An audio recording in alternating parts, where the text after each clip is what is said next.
Hola, buenos días. Bueno, primero agradecer la invitación a esta jornada de sensibilización sobre síndrome de Dravet.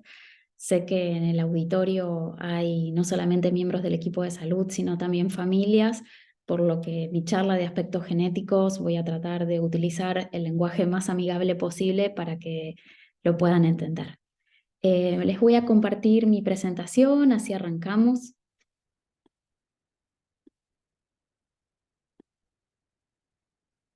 Y vamos a empezar hablando de la definición, que generalmente comienza siempre definiendo al síndrome de Dravet como una encefalopatía epiléptica poco frecuente y de origen genético, que es donde yo me voy a centrar, y voy a dejar la parte de la clínica de aparición de convulsiones y las asociaciones clínicas a mis colegas neuropediatras que creo que siguen después de mi exposición.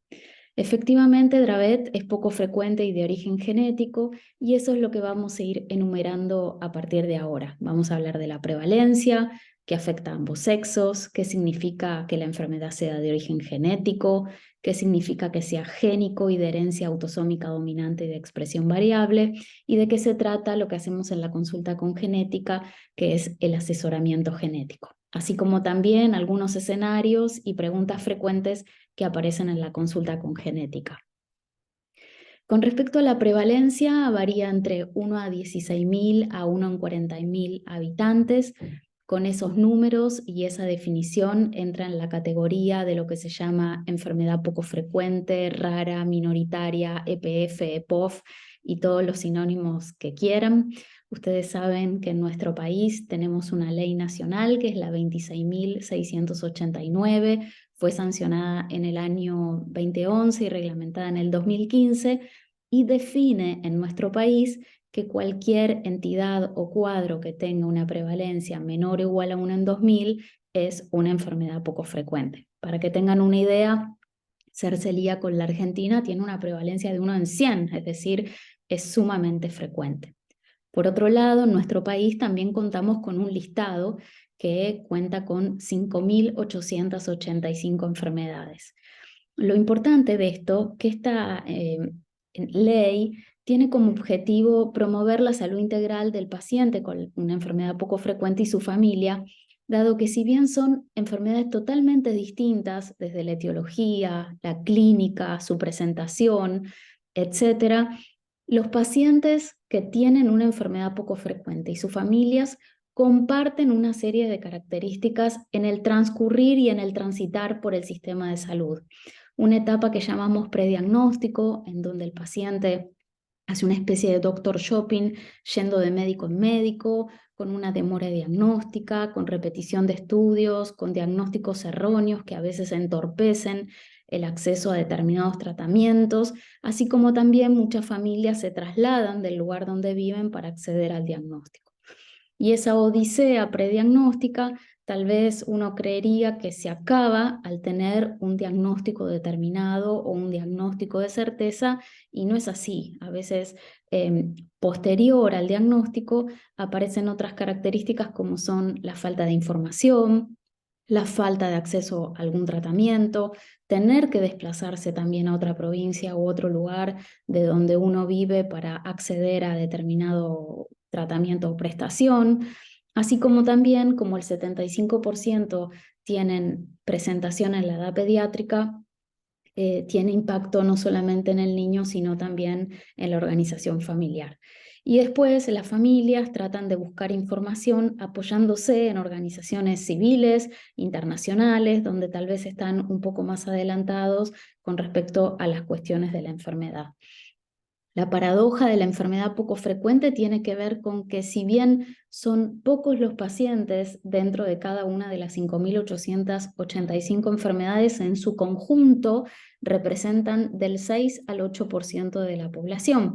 Es decir, que estamos hablando un poco más de 3 millones de argentinos y argentinas que tienen una enfermedad poco frecuente. Por eso también invitamos a no impulsar leyes por patología, porque la ley nacional un poco engloba todo esto, y el síndrome de Dravet se encuentra dentro de este listado que ahora les voy a mostrar, está nombrado por resolución ministerial. Esta es la página web del Programa Nacional de Enfermedades Poco Frecuentes dentro de la autoridad de aplicación, que es el Ministerio de Salud de la Nación. Tiene una parte donde se cuenta un poco las actividades del programa, un buscador de centro de referencias para algunas enfermedades poco frecuentes que estuvimos trabajando, el Registro Nacional de Enfermedades Poco Frecuentes para pacientes que ya tienen un diagnóstico, ya sea confirmado molecularmente o con una confirmación clínica. Y el listado que está disponible para todo el mundo es un listado que, como ya les dije, cuenta con 5.885 enfermedades, pero que la ley nos permite modificarlo o ratificarlo anualmente. La última versión es de este año, con resolución, se trabajó durante el 2022 y tiene resolución reciente en conmemoración al 28 de febrero, el Día Internacional de las Enfermedades Poco Frecuentes. Se firmó la nueva resolución que, si uno busca a nivel predictivo, pone Dravet y directamente sale síndrome de Dravet con su respectivo ORFA-code, que es el 33069. Para los que no saben qué es esto, ustedes saben que la Argentina adoptó como nomenclatura de registro de las enfermedades poco frecuentes la codificación ORFA, la codificación de Orfanet, que es la codificación de las enfermedades poco frecuentes a nivel internacional, porque muchas no tienen código CIE-10, no todas tienen código MIM vinculado a un gen, así que este es el código ORFA del síndrome de Dravet. Bueno, a diferencia de otras enfermedades de origen genético, el síndrome de Dravet afecta a ambos sexos, es decir, que es independiente que sea niña o niño, eso no pasa en otras enfermedades, y que sea una enfermedad de origen genético significa que ese individuo tiene algún cambio en su información genética que justifica la clínica que estamos viendo. Para repasar algunos conceptos de genética, la información genética viene en paquetes de información, se sitúan acá dentro del núcleo de la célula, en paquetes de información que se llaman cromosomas. Tenemos 46 y este cromosoma es la compactación de la información que tenemos aquí, que es el ADN. El ADN está organizado en cromosomas, pero no deja de ser este conjunto de instrucciones dentro de cada una de nuestras células que tienen una determinada función. Entonces, célula, núcleo, cromosomas, y dentro de los cromosomas el ADN, que está en formato de genes, que es la unidad de producción de ciertas proteínas, y eso vamos a conversar ahora. Los cromosomas y el ADN. Cuando uno forma un hijo, es como formar una biblioteca nueva, así explicamos un poco a las familias, donde el óvulo aporta 23 cromosomas y el espermatozoide aporta otros 23, ¿sí? Así, si se forman 46XX una niña, y si la cabeza del espermatozoide va una Y, vamos a formar 46XY un varón. Por lo tanto, cuando uno dice, bueno, es de origen genético y puede tener un cambio en la información genética, depende de dónde tenga el cambio, es donde va a aparecer cuál u otro cuadro. El cambio de la información genética puede estar en los cromosomas, en las enfermedades genéticas en general, puede estar en una parte del cromosoma, es decir, que los números estén impecables, pero alguna parte de la estructura del cromosoma esté distinta, o bien, como es en el caso del síndrome de Dravet, donde el número de los cromosomas está muy bien, la estructura de los cromosomas está muy bien, pero lo que está alterado es la porción más chiquita de la información genética, que se llaman genes, ¿sí? En el síndrome de Dravet hay un gen que está alterado. ¿Saben cuántos genes viajan en estos 46 cromosomas? Alrededor de 25.000. Y solamente representan el 10% del genoma, es decir, que hay otra información que no son genes y que también está presente en el genoma. Cada gen está formado por varias porciones, una que se llama exón y otra que se llama intrón. La parte del exón es la parte importante que va a codificar para ciertas proteínas. Conocemos más de 4.000 a 5.000 genes cuyas variantes patogénicas son responsables de enfermedades monogénicas, es decir, que están causadas por un solo gen. Así que la alteración de un exón o de un intrón puede causar una enfermedad génica. Como decíamos recién, los cromosomas, que son 46, alojan más de 25.000 genes, y esa información, esa secuencia de letras de un gen, es como la base para producir cierta proteína, y la proteína va a tener una determinada función en el organismo. Imaginemos un gen cuyo producto proteico tiene que ver con el músculo. Si este gen está alterado, lo que va a producir es una proteína que en el músculo va a funcionar más y va a tener una enfermedad neuromuscular. Así pasa, por ejemplo, con las enfermedades de la audición. Seguramente ustedes recordarán, a sus niños le han hecho algo que se llama pesquisa auditiva, y la hipoacusia neurosensorial de origen genético del recién nacido que se pesquisa a través de las otomisiones es producto de que no anda un gen, y ese gen acumula potasio en el oído interno, produciendo la disminución de la audición. En este caso, en el síndrome de Dravet, el 85% de los casos se debe a una variante patogénica o probablemente patogénica, o a veces una de lesión, es decir, que me falte un pedacito de ese gen en un gen que se llama SCN1A, ¿sí? ¿En cuál de todos los cromosomas 46 viaja en el brazo largo del cromosoma 2? Es decir, los cromosomas en número están impecables, la estructura está impecable, pero el gen SCN1A que viaja en el brazo largo del cromosoma 2 está con una alteración. Este gen, que codifica para la subunidad alfa de los canales de sodio, como dijimos recién, cada gen fabrica o es la base para fabricar una proteína, y esta proteína va a tener una función determinada. En el caso del gen SCN1A, el producto proteico funciona como canal cerrado en la membrana celular, permitiendo que los iones de sodio entren y salgan de la célula. El flujo hacia adentro y hacia afuera permite que se generen señales eléctricas a lo largo de las neuronas. Es decir, que si hay alguna alteración en este gen, este mecanismo de entrada y salida de iones de sodio puede alterar esa actividad eléctrica. ¿Qué significa que sea de novo? De novo, ahora lo vamos a explicar mejor. Y variantes patogénicas en otros genes que no es el SN1A, como puede ser el gen de la protocaderina 19, también pueden explicar el cuadro en alrededor del 5% de los casos en mujeres. Fíjense lo que les decía recién. ¿Qué significa que sea de novo? ¿Qué significa que sea dominante? En este caso es un esquema del lado izquierdo de la pantalla donde van a ver dos cromosomas 2, ¿sí? Donde los genes SN1A funcionan de manera correcta, donde el producto proteico permite que este canal salgan y entren estos iones de sodio sin ningún tipo de problema, y que esa función de canalopatía del canal de sodio funcione de manera correcta.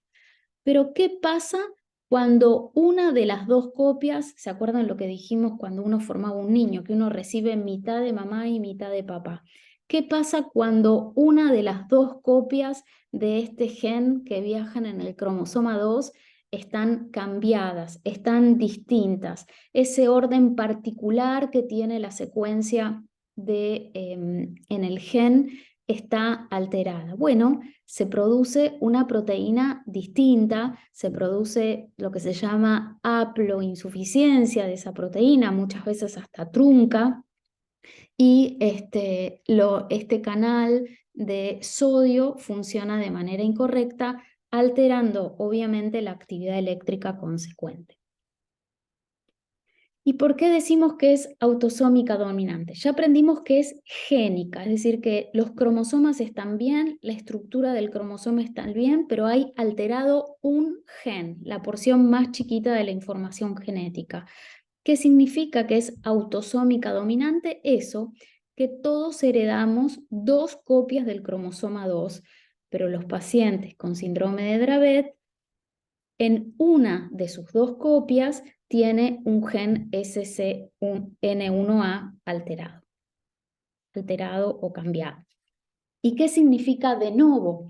Cuando uno habla de enfermedades genéticas, inmediatamente la gente cree que es heredado, ¿eh? No necesariamente un trastorno de origen genético tiene que ser heredado o de mamá, o de papá, o de ambos, o de la abuela, del primo, etc. La mayoría de los casos, en el caso de Dravet, son de novo, es decir, el individuo que tiene ese cambio es el primero en la familia. Cuando uno hace el análisis molecular, que después vamos a ver, una vez que uno obtiene la variante de cuál es ese cambio, tiene que estudiar a los padres para ponerle el sello de que esto es de novo. Es decir, este niño que tiene un síndrome de Dravet, por ejemplo, confirmado molecularmente, uno busca lo que encontró en este niño, en mamá y en papá, y si ambos ninguno tiene esa variante, el riesgo que vuelva a pasar es muy bajo. En genética nunca decimos 0, pero menor al 1% es un riesgo bajito. ¿Y qué significa que sea de expresión variable? ¿Por qué un niño con síndrome de Dravet tiene un mejor manejo de la medicación y otro? ¿Todos son idénticos? No. Primero, que son individuos diferentes a pesar de tener el mismo diagnóstico. Eso es lo primero que uno tiene que entender. Y segundo, en este orden particular que tiene el gen, hay muchísimos cambios. Las personas, es decir, si bien todos tienen, entre comillas, alterado, cambiado, distinta la secuencia del gen SCN1A, tal vez un individuo no tenga el mismo cambio que otro. No me quiero poner con tantos tecnicismos, pero fíjense que casi el 40% de las personas tienen un tipo de cambio que se llama mean sense, es decir, un cambio puntual de un nucleótido por otro, y eso hace que esa proteína que hablamos, o su función de la proteína como canal cerrado en el transporte de iones de sodio, se altere. Dependiendo la ubicación en el gen, dependiendo de zonas críticas que hay en el gen, puede haber una variabilidad en la expresión clínica. E incluso puse esta diapositiva porque ustedes piensen que lo que hoy conocemos como esos cuadros clásicos, síndrome significa conjunto de cosas, ¿no? Entonces decimos, bueno, síndrome de Dravet respondía tal vez a la descripción clínica que hicieron los autores hace 100 años, en este caso Charlotte Dravet, con la descripción del tipo de epilepsias. Y luego, recién, o sea, primero hubo una descripción clínica y después, posteriormente, la caracterización molecular del cuadro. Y hoy se sabe, no solamente pasa con este gen, sino con otros, donde uno tal vez conocía cuadros típicos, como por ejemplo el síndrome de Rett, donde uno sabe que está causado por el gen MECP2, pero hoy también vemos que variantes en el gen MECP2 tienen un fenotipo distinto al síndrome de Rett clásico. Bueno, un poco lo mismo pasa con el gen SCN1A, donde esta tendencia de nominalizar los cuadros con nombre propio se está perdiendo y estamos como recategorizándolos según el gen que tenga afectado. Y cuando hablamos de asesoramiento genético, en inglés asesoramiento significa, se dice counseling, y a veces van a encontrar en la bibliografía en español que el cuadro está, o la traducción literaria de counseling es consejo genético. Una de las funciones como genetistas clínicos es el asesoramiento. Aconsejar te aconseja un amigo, mira, hace esto, hace lo otro. Nuestro rol como genetistas es poder asesorar a la familia, es decir, Una vez que uno estudió el grupo familiar, una vez que uno tiene un diagnóstico de certeza, poder contarle o transmitirle a esa pareja el riesgo en la aparición de otro niño, otra niña con el mismo cuadro que consulta. No solamente eso, sino también contarle de opciones reproductivas. Poder ir a una ovodonación, a una espermodonación, a un método asistido donde se haga un diagnóstico preimplantatorios y si elija el embrión que no tiene la variante genética, o bien si el riesgo es muy bajo, como por ejemplo en el caso del síndrome de Dravet, si se estudiaron ambos padres y no tienen la variante y uno asume realmente que el cuadro es de novo y uno lo asesora con bajo riesgo, poder ir a un nuevo embarazo espontáneo. El interrogatorio es fundamental y siempre armamos con la genealogía, que es nuestra herramienta, poder ver también y evaluar antecedentes familiares. ¿Qué estudios uno le pide al paciente? A veces un poco uno ve que capaz que a todos le piden absolutamente lo mismo y tal vez uno va a depender de cada uno de los pacientes y cada una de las familias el estudio que vamos a pedir, ¿no? Cuando yo era más joven se pedía gen por gen, uno primero empezaba con un gen, seguía con el otro, el más frecuente, pero ante fenotipos parecidos, como puede ser la discapacidad intelectual, el retraso global del desarrollo y la epilepsia, uno trata de pedir paneles de genes, es decir, de esos 25.000 genes que tiene el genoma, cuáles están vinculados a epilepsia y discapacidad intelectual y estudiarlos con un panel que son comercialmente ya vienen armados y uno pide, por ejemplo, un panel de genes de epilepsia o de inicio temprano o un panel de genes de epilepsia. ¿Cuándo va a pedir la variante? Por ejemplo, si uno descubre en un paciente que tiene una variante patogénica en el gen SNS1A, bueno, la misma variante la puede pedir a los padres para poder realizar un asesoramiento. A veces el fenotipo no es tan claro, los paneles vinieron negativos y uno puede pasar a un exoma completo donde puede evaluar los 25.000 genes que hablamos anteriormente. Fíjense este ejemplo donde se pidió un panel de genes, si bien había una sospecha clara de síndrome de Dravet, se pidió el análisis de un panel que tenía 200 genes y se encontró una variante que está clasificada como probablemente patogénica y esto que dice acá en heterocigosis confirma lo que hablábamos anteriormente, que se trata de un cuadro dominante donde solo una de las copias del gen está alterada. Preguntas o escenarios frecuentes que nos aparecen en la consulta. Primero, nos pasa mucho que el paciente viene a la consulta, reúne las características de un cuadro de retraso global del desarrollo con epilepsia de difícil manejo, ya tiene algún estudio inicial de genética hecho, como puede ser un cariotipo, donde se descartaron que el número y la estructura de los cromosomas es correcta, y cuando uno pasa a pedir un panel de genes de epilepsia, las obras sociales y prepagas no se lo cubren. No se lo cubren con el concepto de que no me aprueban el estudio genético porque no cambia la conducta terapéutica. Eso es un error, ¿sí?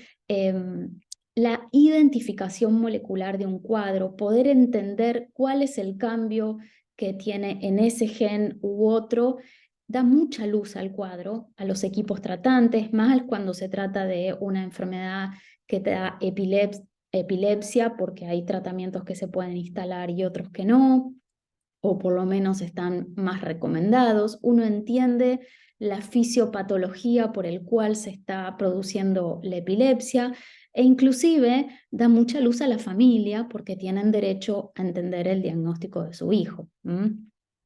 A veces vienen con el análisis del gen SC N1A es negativo, es decir, no se encontró ningún tipo de variante patogénica o probablemente patogénica, y te dicen entonces no es genético. Ahí se abre un abanico de opciones donde el paciente puede tener la alteración en otro gen, como vimos anteriormente. No se pide gen por gen, sino se pide estos paneles de epilepsia ante la superposición del fenotipo, hasta son más costo efectivos estos estudios. O bien, si el panel también viene normal, pensar otros cuadros u otros mecanismos de origen genéticos que no fueron contemplados en el panel para encontrar la etiología del cuadro. Puede pasar que uno haga un montón de estudios de genética, un cariotipo, un microarray, el análisis del gen, el panel, el exoma, y aún no tener una etiología del cuadro. Ese escenario existe, ¿sí? Y también uno tiene que saber eso. Pero una cosa es no saber por no haber buscado, y otra cosa es haber agotado las instancias diagnósticas que existen hasta la fecha con las herramientas que tenemos, y bueno, quedarnos aún sin diagnóstico. Y otra cosa que me pasa es que vienen a la consulta genética buscando un diagnóstico etiológico, porque a veces piensan que sin un diagnóstico no se puede sacar el certificado de discapacidad. Aunque les parezca mentira, entre muchos profesionales todavía pasa a profesionales de la salud que no otorgan el certificado porque no hay un diagnóstico, ¿sí? El CUD, el Certificado Único de Discapacidad, se otorga por trastorno funcional y no por diagnóstico etiológico, sino un diagnóstico de causa. Lo otorgo por lo que en este momento el paciente está necesitando o cuál es su disfunción, que puede ser intelectual, funcional, motora o combinada, ¿sí? Creo que nada más, estas son las conclusiones. Transitamos que el síndrome de Dravet y aprendimos que es un cuadro de origen genético porque el individuo tiene un cambio en su información genética, que es poco frecuente porque dada la prevalencia queda enmarcado en nuestra Ley Nacional 26689, que es génica, es decir, los cromosomas y la estructura de los cromosomas están bien, pero el 85% de los pacientes con síndrome de Dravet tienen un cambio en un gen que se llama SCN1A, que puede haber otros pacientes que tienen otros genes involucrados, pero este es el más frecuente. Si bien hay una de las dos copias del alelo en el cromosoma 2 que tiene este cambio y por eso lo llamamos autosómico dominante, la mayoría son de novo, es decir, el cambio se produjo en el momento de la fecundación y no ha sido heredado ni de mamá ni de papá. Y dada la cantidad de variantes que se encuentran en la secuencia de ese gen, la expresividad es muy variable de un individuo a otro por más que tengan la confirmación molecular de este gen. Aprendimos también que un resultado negativo no es sinónimo que el cuadro no sea de origen genético. A veces hay que seguir explorando y pensar otros mecanismos que pueda estar causando un cuadro de retraso global del desarrollo con epilepsia, y es fundamental evaluar cada caso, cada familia, para poder brindar un correcto asesoramiento familiar y contarle a la pareja con información precisa si lo que está transitando su hijo o su hija se puede volver a repetir o no en una próxima gesta. Así que nada más, creo que con esto terminamos. Voy a dejar de compartir, agradecer nuevamente la invitación, espero haber sido clara y quedo a disposición para cualquier consulta y espero que terminen muy bien la jornada.